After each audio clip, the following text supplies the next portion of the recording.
you don't want to screw this call up. I mean, your progeny are going to hate you if you knew about this and you didn't buy it.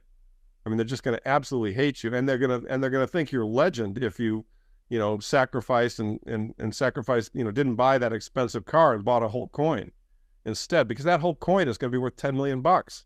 Crypto fam, that was Larry Lepard telling you why you need to be buying Bitcoin right now. We're going to be checking out a recent interview that he did, and he's talking about where he sees Bitcoin going, why you should be getting into Bitcoin now, why some people think that Bitcoin is too expensive and they won't buy because the price is too high now, but he's talking about why you should be buying at these prices and some other things in today's video. I recommend you guys watch this one to the end. If you don't know who Larry Lepard is, he's a managing partner at Equity Management Associates. He is a graduate from Harvard Business School, and he has been talking about Bitcoin over the past couple of years or so. And in today's video, he's telling you a little bit about his story, along with some advice he gives to people when investing into Bitcoin and crypto. Like I said, I highly recommend you guys watch this one all the way to the end. If you want to check out the Bitcoin Bros Patreon, that will be in the comment section below. We have exclusive content that comes out over there, along with our trade ideas and other useful, beneficial information when investing in the crypto space. So check that out if you guys want to. Let's go ahead and get into today's clip. Why I'm so confident about Bitcoin and how I missed. Well, let me tell you. Let me give you some of my basic things about venture capital business, what I learned. Probably when I talk to new people going to the venture capital business, one of the things I say to them is, look, the major thing that you want to look for in the venture capital business is Gene Kleiner was the guy who told me this, or told it, not me, but he told it to, people. He wrote about it, is what he called dogs eating the food. You want to look for, something that is being used and there are more people using it every day.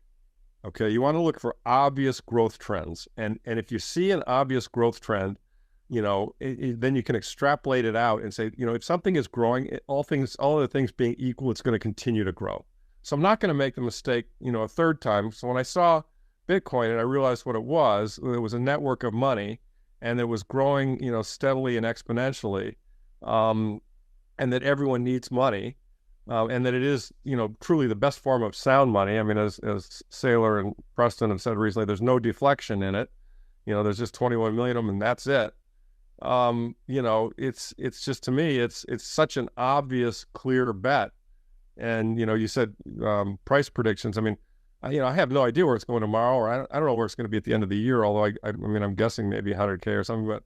I'm absolutely certain this is going to be 200K, and then someday it's going to be 1 million, someday it's going to be 2 million, someday it's going to be 8 million per coin. I'm talking that because that's just the natural progression of, the growth of a network. And so, that's why I'm pounding the table just to, and people getting into it, they think, well, I'm paying too much. I mean, I have a friend who's very, very wealthy, and, he knows my average cost is quite low. And, you just can't bear to pay 60 or 70 grand. I said, look, it doesn't matter. I mean, I paid, I don't know, whatever I paid. I mean, in the thousands for probably as an average. But, Max Kaiser was paying $2. And I don't regret Max. I just recognize that, someday my average cost is going to seem incredibly cheap to somebody who's paying $2 million a coin. So it's just, it's Saylor's point. I mean, it's going up forever, Laura. Either decide, you're going to buy it eventually. People don't realize that. Everybody's going to buy this eventually. I don't think anyone realizes, or I don't think a lot of people realize that. So you might as well buy it now versus waiting and having to pay a lot more for it in the future. They are never going to be able to stop printing. And this is going to be kind of a Gresham's Law sort of moment. And at that point in time, people are going to abandon the existency currency units of the dollar, and they're going to run like crazy into things that cannot be printed, gold, silver, and Bitcoin. And, to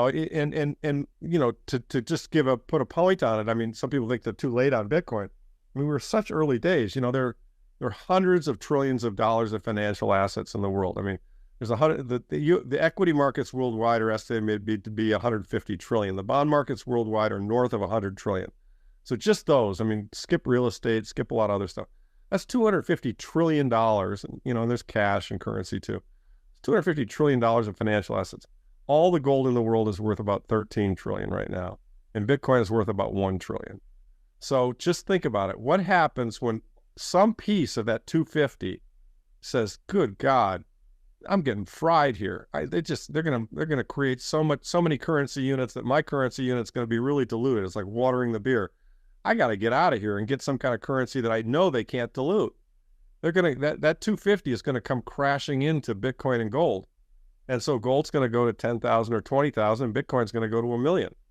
I mean that's what's happening. Now, not tomorrow, right? Because the awareness of the masses, it always takes time. But anyone who's listening to this podcast is obviously, thinking for themselves and somewhat ahead of the curve and kind of realizes intrinsically that something is wrong. Something's wrong with the system. I mean, my kids realize there's something wrong. I mean, they're in their 20s, they're doing fine, and they can't afford a house. I mean, I could afford a house in my 20s, not much of one, but I can afford a condo. They can't. And it's a function of the broken systems. Do we know how Bitcoin's going to evolve and how it's going to get used and everything? No, we don't. But we do know that Bitcoin solves the problem of monetary debasement. And that's been a very big problem in human society for thousands of years. And so we just solved it. So, okay, I'll bet on that. I think, I'm guessing that over time, individual free-thinking humans, just like you and me and all the other people who've adopted Bitcoin, are all going to look at it and going to come to the same conclusion and go, you know what? This solves the problem of monetary debasement. I want some of that. That works. Let's use that. Why would I ever price something in fiat when I know that fiat is it's bullshit, that it can get diluted? I'm not going to get paid back in real terms. I want to get paid back in Bitcoin terms. So, yeah, it's hard for people, I think, to get their heads around that. But I think once you do, there's really no going back. All of and you could see that there were problems, but you could also see that technology was going to address them. And I think the same is true of Bitcoin today. There are problems. The layer 2 is still clunky. Not everyone knows how to set a Lightning transaction. Self-custody is clunky and hard to do. There's a lot of fraud. There are a lot of people getting ripped off. I mean, all of these problems are very big and very real, but they will all get solved because that's what people and entrepreneurs do.